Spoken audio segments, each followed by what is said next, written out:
Hello, my name is Dr. Cheryl Burdett, and I wanted to share with you what it means when we see positive results for mold on your P88 dietary antigen test. So this could be a confusing point because mold is not a food that we intend to eat. So why are we measuring for reactions?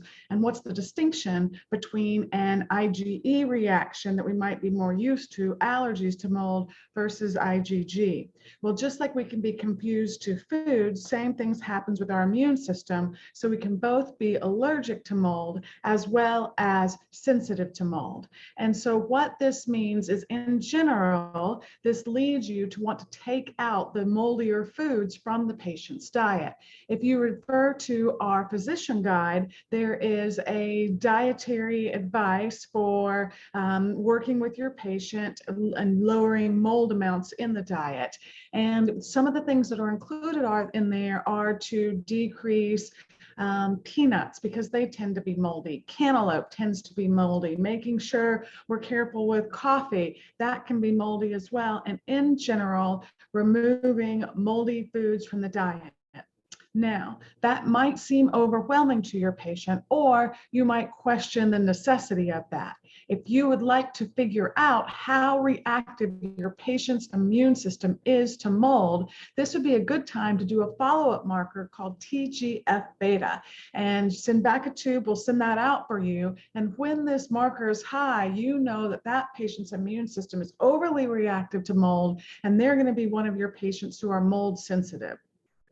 Another reason that we want to address mold, and some of the ways that we do that first, are using things like konjac fiber, because that will bind to the aflatoxins in mold, and improving the microbiome, because bacteria, good bacteria such as lactobacillus and even Saccharomyces will absorb mold aflatoxin into their cell wall and prevent your patient from being as reactive.